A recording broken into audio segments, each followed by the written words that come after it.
our top 5. This is a fun list. Our top 5 Arizona Wildcats NBA all time. Now, DeAndre Ayton is not on my list.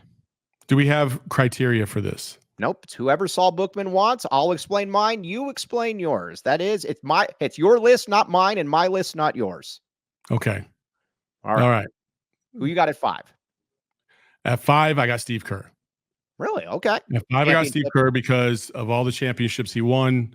Obviously, the most iconic being the one in Chicago where he got the ball passed to him in the free throw jump shot. I just think, and then what he's done when he's done as a coach too. Like, I don't think you can miss the longevity of Steve Kerr in the NBA. He's going to be in the Hall of Fame. Mm-hmm. So yep, he's number 5 for me. I have Mike Bibby at number 5.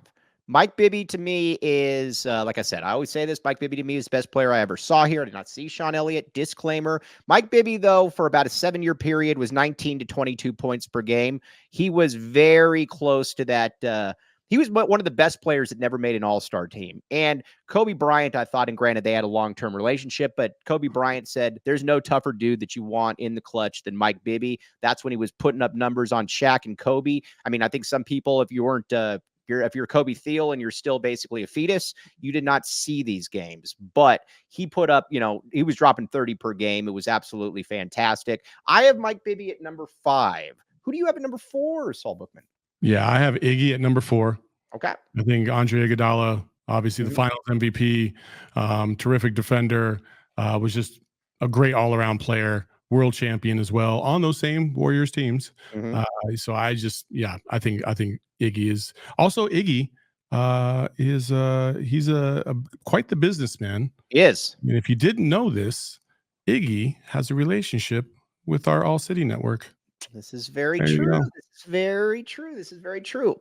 I have Sean Elliott at number 4. Sean Elliott would have been higher had he not been cut down in his prime. Obviously, Sean Elliott is Arizona basketball on the court. Now, I'm always bummed that he never comes back.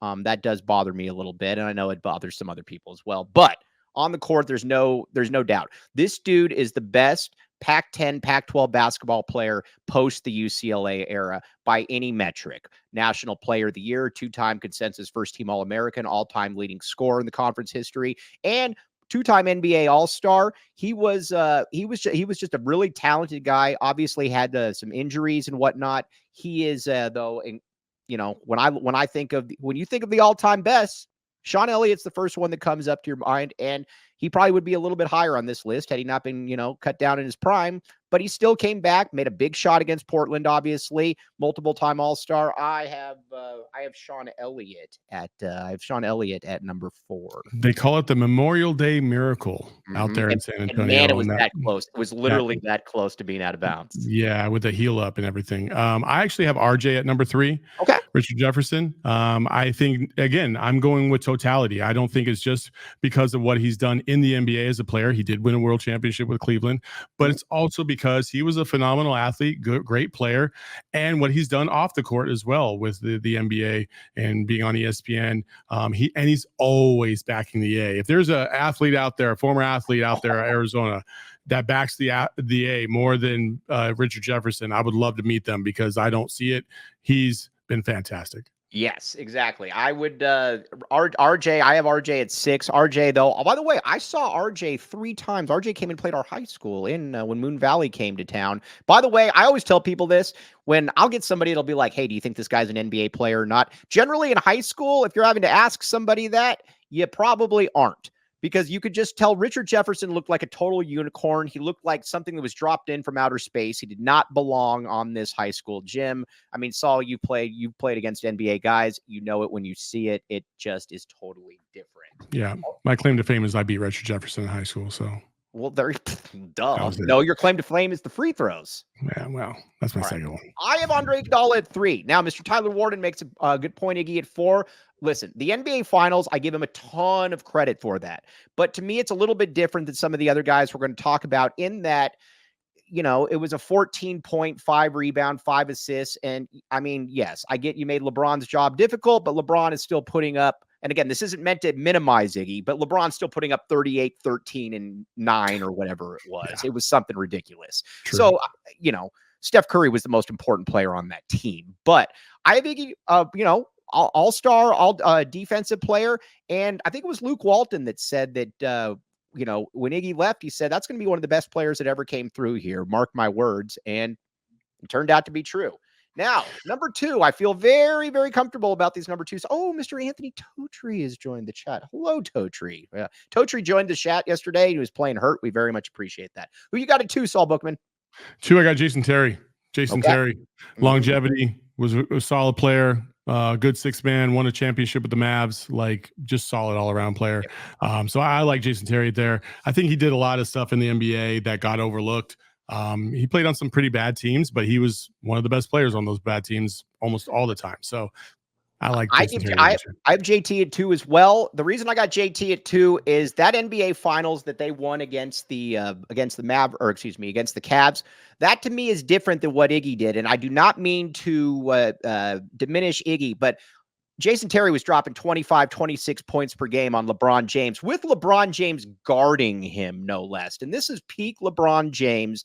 And to me, and tell me if I'm wrong, Saul, but Charles Barkley always makes a point. He said it's awesome to have dudes that facilitate, that pass, that can do a bunch of other things. He says, but when the chips are down, when everybody's looking at you, the hardest thing to do in the NBA is score down the stretch when everybody is looking at you. That's why there's so few players that can do that.